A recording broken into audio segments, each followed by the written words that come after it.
अस्सलाम वालेकुम, मैं हूं आपका dot net trainer Bilal Ahmed और आज का हमारा टॉपिक है data structure in C sharp. आज के हमारे ऑब्जेक्टिव्स हैं stack, queue, dictionary and hash tables.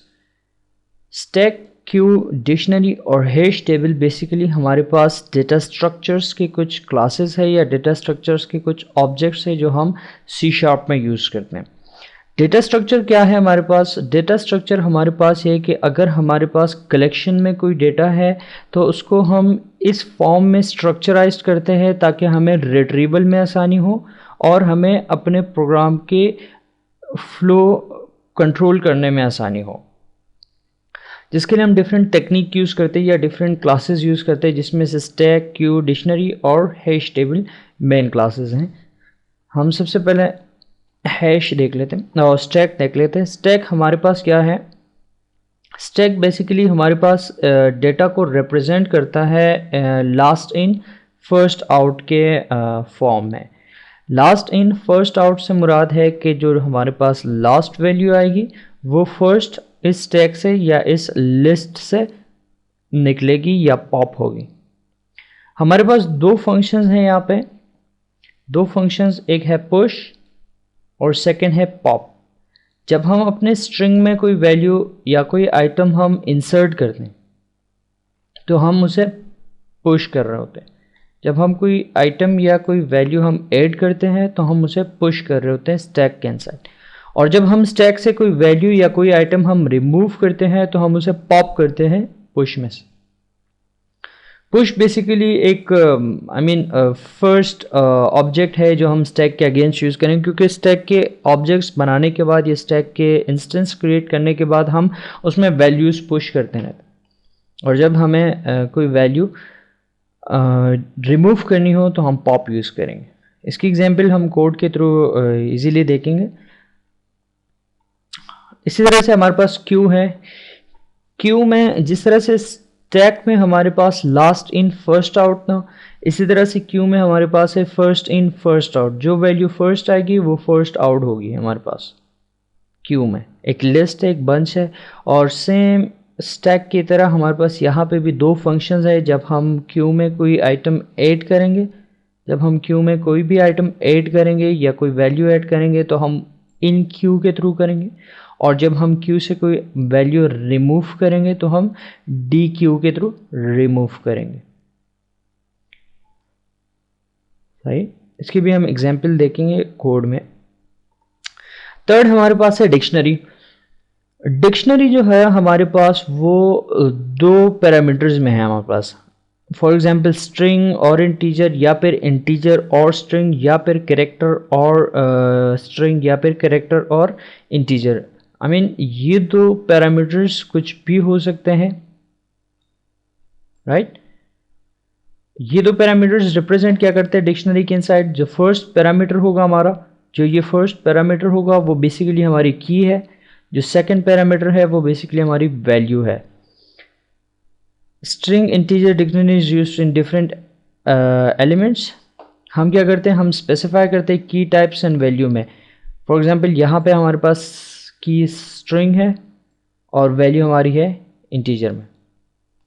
Right, यहाँ पे हमारे पास कुछ फंक्शंस है। जब हम कोई वैल्यू ऐड करेंगे अपने डिक्शनरी में तो हम कोई न्यू पेयर बेसिकली हम ऐड करते हैं, क्योंकि हमारे पास दो वैल्यूज़ हैं, यहाँ पे की है और वैल्यू है।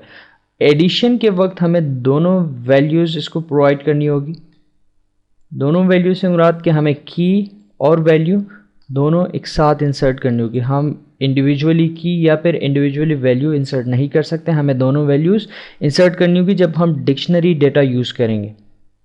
राइट, इसी तरह से जब हम रिमूव करते हैं तो रिमूव के लिए हमें फिर दोनों वैल्यूज़ नहीं, रिमूव के लिए हम जस्ट की यूज़ करेंगे। फॉर एग्जांपल टेस्ट वन के थ्रू हम डिक्शनरी से डेटा रिमूव कर सकते। Removing objects are done only by the key portion. Add के लिए, एडिशन के लिए हमें दोनों वैल्यूज़ की ज़रूरत है, वैल्यू भी और की। और रिमूव के लिए हम जस्ट की यूज़ कर सकते हैं। इसके बाद हमारे पास है हैश टेबल। हैश टेबल भी सेम डिक्शनरी की तरह है, हमारे पास की वैल्यू के पेयर में ऑब्जेक्ट्स है। हैश की जो फंक्शंस है वो भी सेम डिक्शनरी की तरह है। हमारे पास 8 का फंक्शन है, हमारे पास क्लियर का फंक्शन है। 8 के फंक्शन में हम दोनों ऑब्जेक्ट देंगे, ऑब्जेक्ट की एंड ऑब्जेक्ट वैल्यू। और सेम इसी तरह से हमारे पास एक कंटेंट्स की हम इफ़ के चेक लगा सकते हैं जो हमें बूल रिटर्न करेगा कि अगर ये पर्टिकुलर की एग्जिस्ट करती है तो इस क्यू में, वो हम कोड में देखेंगे एग्जांपल्स में। बट डिक्शनरी और हैश टेबल हमारे पास सिमिलर है, लेकिन इससे पहले जो हमने एक टॉपिक डिस्कस किया था जेनेरिक और नॉन जेनेरिक में, तो आप एग्जांपल कंसीडर कर सकते हैं। डिक्शनरी की एग्जांपल हमारे पास जेनेरिक है और हैश टेबल की एग्जांपल हमारे पास नॉन जेनेरिक है। हैश टेबल में हम ऑब्जेक्ट्स स्टोर करते हैं और डिक्शनरी में हम डेटा टाइप स्टोर करते हैं, जैसे इंटीजर, स्ट्रिंग, कैरेक्टर स्ट्रिंग और etc। खैर, अब हम एग्जांपल्स की तरफ मूव होते हैं। सबसे पहले हम एग्जांपल्स में जो डिस्कस करेंगे वो है स्टैक। हमारे पास स्टैक को यूज़ करने के लिए सबसे पहले हम स्टैक क्लास का एक ऑब्जेक्ट क्रिएट करते हैं, हम डेटा टाइप पास करते हैं। डेटा टाइप पास करने के बाद हम अपने ऑब्जेक्ट का कोई नाम रखेंगे, यहाँ पे stack list is equals to new और डेटा टाइप सेम लिस्ट की तरह, जिसे हम जेनेरिक नॉन जेनेरिक में हमने जेनेरिक लिस्ट पढ़े थे, same as it is stack है हमारे पास। स्टैक के जो दो फंक्शंस है हमारे पास, for example stack list dot push, push करूंगा मैं C sharp stack list dot push, C sharp mean कोई भी स्ट्रिंग वैल्यू। मैं वीडियो स्टॉप कर रहा हूँ, वीडियो स्टॉप करके मैं कोड टाइप करूंगा, उसके बाद हम वीडियो कंटिन्यू करेंगे। अच्छा जी, मैंने यहाँ पे कोड टाइप किया है। कोड हमारा क्या है, सबसे पहले हमने ऑब्जेक्ट क्रिएट किया स्टैक लिस्ट का, उसके बाद हमने आइटम्स पुश किए जैसे कि सी शार्प, ASP.NET और EDO.NET। स्टैक हमारे पास है लास्ट इन फर्स्ट आउट के फॉर्म में। लास्ट इन फर्स्ट आउट से मुराद कि हमारे पास एक ऑब्जेक्ट है, ये फॉर एग्जांपल लेट्स सपोज हमारे पास स्टैक है, ये हमारे पास स्टैक इस फॉर्म में यहाँ पे मौजूद है और ये हमारे पास डेटा के ब्लॉक्स है। फॉर एग्जाम्पल ये डेटा के ब्लॉक्स है, हम यहाँ से आइटम्स पुश कर रहे हैं, यहाँ से हम आइटम्स पुश कर रहे हैं और यहाँ से हम आइटम्स पॉप कर रहे हैं। ये आइटम है 0 और ये आइटम है लेट्स सपोज 5 और 4 जो भी है, सही। बट यहाँ पे इस वक्त हमारे पास लास्ट आइटम ये पर्टिकुलर आइटम हम पुश करेंगे और पॉप करेंगे। लास्ट इन फर्स्ट आउट से मुराद है कि जो आइटम लास्ट होगा हमारे पास स्टैक में वही हमारे पास फर्स्ट आउट होगा, फिर उसके बाद सेकंड आउट होगा, फिर उसके बाद third, fourth and so on, right. ये हमारे पास स्ट्रक्चर है बेसिकली स्टैक का, जो डायग्राम में इस तरह से हम रिप्रेजेंट करते हैं स्टैक। खैर, अब कोड में अगर हम देखिए, कोड में हमारे पास क्या है, सबसे पहले हमने एक ऑब्जेक्ट क्रिएट किया स्टैक का, उसके बाद हमारे पास कुछ आइटम्स हमने पुश किए स्टैक के अंदर। आइटम्स पुश करने के बाद हमने अपने करंट स्टैक को चेक किया कि हमारे पास करंट स्टैक क्या है। ये सिंटैक्स आपको हमने लूप्स वगैरह में डिस्कस किए थे, लूप्स, फॉर ईच लूप क्या है और etc। खैर, यहाँ पे मैंने कंसोल डॉट राइट लाइन लिखा। कंसोल डॉट राइट लाइन लिखने में मैं जस्ट अपनी वैल्यूज़ को प्रिंट कर रहा हूँ। उसके बाद मैं न्यू लाइन पे जाऊँगा और उसके बाद यहाँ पे मैं एक फंक्शन यूज़ कर रहा हूँ, ये पर्टिकुलर फंक्शन पीक। पीक क्या करेगा, पीक हमारे पास लेट सपोज स्टैक में हमारे पास यहाँ पे वैल्यूज़ हैं, राइट। पीक क्या करेगा, पीक जस्ट ये जो लास्ट वैल्यू होगी, लास्ट वैल्यू को उठा के हमें प्रिंट करके देगा, या हमें शो करने के लिए हम पीक यूज़ करते हैं। पीक रिमूव नहीं करेगा, पीक जस्ट हमें प्रिंट करके देगा यहाँ पे। तो हमने क्या किया, the next poppable item in stack is this, जो कि ये है हमारे पास। जब हम पॉप करेंगे तो लास्ट आइटम्स हम पॉप करेंगे। अच्छा जी, उसके बाद हमने क्या किया, अगेन अपने स्ट्रिंग में कुछ हमने वैल्यूज़ ऐड की, पुश की 2 वैल्यूज़ अगेन पुश की, जैसे SQL 2012 और लिंक। अगेन हमने क्या किया, अपने स्टैक को प्रिंट किया क्योंकि वैल्यूज़ चेंज हुई। पहले हम 3 वैल्यूज़ प्रिंट करेंगे और इस बार प्रिंट करने के बाद हमें 5 वैल्यूज़ नज़र आनी चाहिए। उसके बाद हम क्या करेंगे, हम रिमूव आइटम्स करेंगे। रिमूव आइटम जो है वो हम करेंगे किसके थ्रू, पॉप के थ्रू। पॉप क्या करेगा, पॉप कंप्लीटली वैल्यूज़ को रिमूव कर देगा, राइट। और उसके बाद हम अगेन अपने स्ट्रिंग को स्टैक को प्रिंट कर रहे हैं। वैल्यूज़ ऐड करने के बाद प्रिंट कर रहे हैं, वैल्यूज़ पिक करने के बाद प्रिंट कर रहे हैं, वैल्यूज़ को अगेन ऐड करके दोबारा से प्रिंट करना, फिर वैल्यूज़ रिमूव करके दोबारा से प्रिंट करना, जस्ट बिहेवियर चेक करने के लिए कि वैल्यूज़ कब इंसर्ट हो रही है और कब रिमूव हो रही है हमारे पास। मैं प्रोजेक्ट कंपाइल कर रहा हूँ। प्रोजेक्ट कंपाइल होने के बाद हम आउटपुट देख लेते हैं। हमारे पास आउटपुट क्या आया है, हमारे पास आउटपुट है, सबसे पहले हमारे पास स्टैक में क्या है, 3 वैल्यूज़ है, ADO.NET, ASP.NET, C#। C# हमने फर्स्ट इंसर्ट की थी बट वो लास्ट में आई वैल्यू हमारे पास। लास्ट वैल्यू हमारी क्या थी, ADO.NET, जो कि फर्स्ट आउट हुई हमारे पास। The next poppable item in stack is ADO.NET, क्योंकि लास्ट वैल्यू ADO.NET हमारे पास। अगर हम इस पोजीशन पे पॉप यूज़ करेंगे तो हमारे पास ADO.NET रिमूव होगा। खैर, हमने फिर क्या किया, 2 वैल्यूज़ मज़ीद ऐड की इसमें, SQL सर्वर 2012 और लिंक C#। 2 वैल्यूज़ ऐड करने के बाद जब हम रिमूव आइटम्स हमने यूज़ किया, हमने 2-3 बार हमने पॉप यूज़ किया था, पॉप। तो 3 बार पॉप यूज़ करने का मतलब ये है कि हम ये 3 वैल्यूज़ हम अपने लिस्ट से रिमूव कर रहे हैं, link, SQL server, ADO.NET। Again हमने स्टैक प्रिंट किया, स्टैक प्रिंट करने के बाद हमें आउटपुट क्या मिला, ASP.NET और C#, राइट। आप देख सकते हैं यहाँ पे बिल्कुल इजीली कि किस तरह से हम वैल्यूज़ पॉप कर रहे हैं और किस तरह से हम वैल्यूज़ पुश या पॉप इंसर्ट और रिमूव कर रहे हैं हम अपने स्टैक से। सेम इसी तरह की एग्जांपल होगी क्यू की। हम क्यू का भी एक कोड रन करके देख लेते हैं। अच्छा जी, क्यू का कोड हमने यहाँ पे टाइप किया। क्यू में हमारे पास सेम उसी तरह से हमने एक ऑब्जेक्ट क्रिएट किया क्यू लिस्ट के नाम से। पहले हमने स्टैक लिस्ट के नाम से क्रिएट किया था, सेम डेटा टाइप से हमारे पास यहाँ पे भी। और उसके बाद हमने क्या किया, अपने क्यू में डेटा इन क्यू किया। पहले हमने पुश किया था, यहाँ पे हम इन क्यू कर रहे हैं। C#, ASP.NET, ADO.NET, SQL Server 2012 और LINQ C# same as it is. और उसके बाद हम क्या करें, अपने लिस्ट को प्रिंट करेंगे। करंट क्यू हमारे पास ये है और करंट क्यू हमारे पास यहाँ पे ये है। करंट क्यू में हमने फॉर ईच लूप लगा के लिस्ट की वैल्यूज़ प्रिंट की। उसके बाद हम रिमूविंग आइटम्स करेंगे। रिमूविंग आइटम्स वहाँ स्टैक में हम पॉप के थ्रू कर रहे थे, यहाँ हम DQ के थ्रू करेंगे। इन क्यू के थ्रू हम इंसर्ट करेंगे और DQ के थ्रू हम वैल्यूज़ रिमूव करेंगे।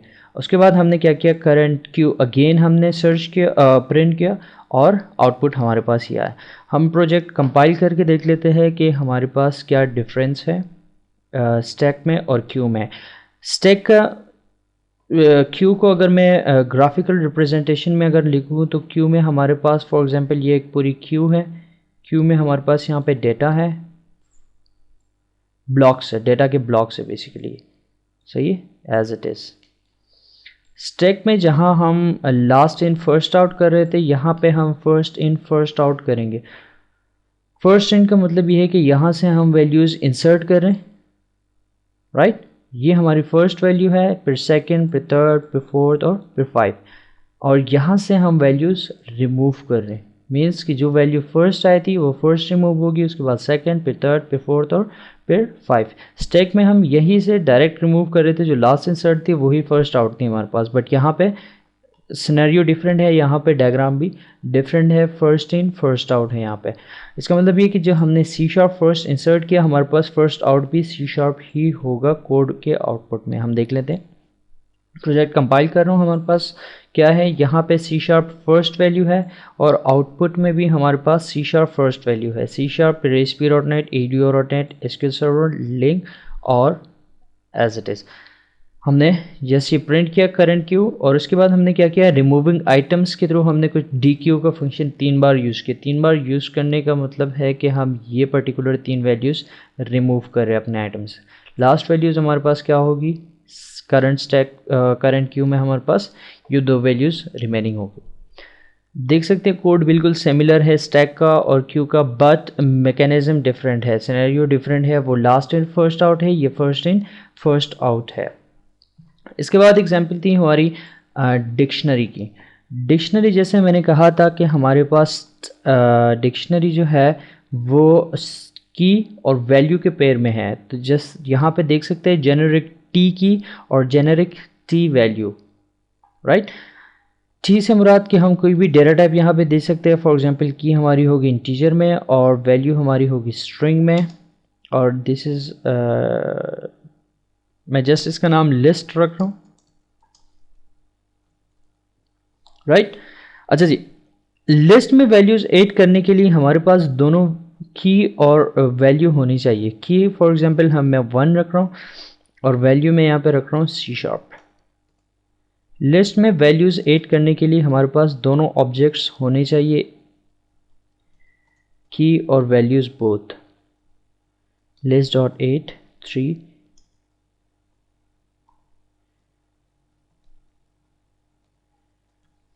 राइट। और अब हमें इसको प्रिंट करके देखेंगे। प्रिंट के लिए यहाँ पे मैं फॉर ईच यूज़ नहीं करूँगा, यहाँ पे मैं यूज़ करूँगा for loop. For loop for example बराबर है आई बराबर है 1 के, और आई की जो लेंथ है वो है लिस्ट डॉट काउंट। लिस्ट में हमारे पास काउंट है और +1। कंसोल डॉट राइट लाइन करूँगा, जस्ट यहाँ पे मैं लिस्ट और आई का मतलब क्या है, यहाँ पे की है हमारे पास, यहाँ पे आई है हमारे पास की, राइट। ये हमने लिस्ट प्रिंट किया। उसके बाद हम क्या करेंगे, अगेन अपने लिस्ट सेम सिनेरियो, लिस्ट से हम वैल्यूज़ रिमूव करेंगे। वैल्यूज़ रिमूव करने के लिए हमें की ज़रूरत है। फॉर एग्जांपल मैं वैल्यू रिमूव कर रहा हूँ 2, और मैं 2 रिमूव करने के बाद मैं यहाँ पे अगेन इसको प्रिंट करूँगा एज इट इज़। और यहाँ पे कंसोल डॉट राइट लाइन में हम यहाँ लिख लेते कि करंट लिस्ट इज़ दिस, और सेम यहाँ पे हम लिख लेते हैं कि current list is this, right. मैं प्रोजेक्ट कंपाइल करके देख रहा हूँ। प्रोजेक्ट कंपाइल करने के बाद हम देखेंगे कि हमारे पास वैल्यूज़ किस तरह से प्रिंट हो रही है। यस, हमारे पास क्या था, पहले हमने क्या किया, वैल्यूज़ इंसर्ट की अपनी, और प्रोजेक्ट क्रैश हुआ। यस, हमारे पास प्रोजेक्ट क्रैश हुआ। प्रोजेक्ट क्रैश होने से हम किस तरह से रोक सकते हैं, और प्रोजेक्ट क्रैश होने की वजह क्या है, की नॉट फाउंड एक्सेप्शन। की नॉट फाउंड एक्सेप्शन क्यों आया हमारे पास, क्योंकि हमने लिस्ट में हमारे पास कीज़ क्या है 1 2 3, और हमने सेकंड की यहाँ पे रिमूव की है लिस्ट से। और हम जब लूप अगेन प्रिंट कर रहे हैं तो लूप पहले स्टार्ट होगा 1 से, उसके बाद 2 और 3। 1 लिस्ट में फर्स्ट आइटम तो मिल गया हमें, वो हमने प्रिंट कर लिया। जब हम सेकेंड आइटम को प्रिंट करने गए तो हमें वो की पर्टिकुलर नहीं मिली लिस्ट में, राइट। तो अब हम यहाँ पे क्या कर रहे हैं, मैं जस्ट यहाँ पे एक्सेप्शनल हैंडलिंग कोड लिख रहा हूँ। ट्राई कैच ब्लॉक हमने पढ़ लिए थे एक्सेप्शन हैंडलिंग के टॉपिक में। मैं यहाँ पे कोड को सेफली एग्जीक्यूट करने के लिए ट्राई, और यहाँ पे मैं कोड लिखूँगा कैच। कैच में मैं key not found exception, console dot write line error ex dot message, और अब मैं प्रोजेक्ट कंपाइल करके देखूंगा।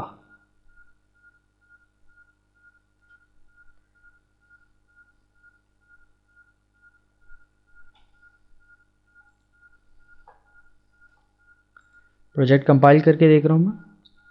और हमने क्या किया, सबसे पहले हमने 3 आइटम्स इंसर्ट किए, C#, ASP.NET, ADO.NET। उसके बाद हमने लिस्ट प्रिंट किया। लिस्ट प्रिंट करने के बाद हमने एक आइटम रिमूव किया ASP.NET, और उसके बाद हमने क्या किया, लिस्ट प्रिंट किया। बट अब यहाँ पे मसला ये है कि ASP.NET जब रिमूव हुआ हमारे पास, प्रोजेक्ट कंपाइल हो रहा है, प्रोजेक्ट ने C# रीड किया, ASP.NET नहीं मिला, एरर थ्रो किया। एरर थ्रो करने के बाद प्रोजेक्ट लूप की बॉडी से बाहर निकल गया, और हमारे पास जो ADO.NET है वो प्रिंट नहीं हुआ। वो ADO.NET को प्रिंट करने के लिए मैं यहाँ पे एक टेक्निक यूज़ करूँगा। अच्छा जी, टेक्निक में क्या यूज़ करूँगा, टेक्निक हमने इफ़ एल्स पढ़ लिए थे। मैं यहाँ पे लिख रहा हूँ कि इफ़ आई बराबर है 2 के, तो हम यहाँ पे कंसोल डॉट राइट लाइन लिख के एक रिमूव्ड आइटम, और अगर आई बराबर नहीं है 2 के तो हम लिस्ट प्रिंट करेंगे। अब हम वैल्यूज़ आउटपुट देख लेते हैं। हमारे पास आउटपुट अब क्या आया, आउटपुट अब हमारे पास करंट लिस्ट है और करंट लिस्ट के बाद फिर हमारे पास अगेन करंट लिस्ट है, लेकिन यहाँ पे ASP.NET रिमूव्ड आइटम में आया है, राइट। अब हम मूव करेंगे एग्जाम्पल हैश टेबल की तरफ। हैश टेबल स्टडी करते हैं अब हम।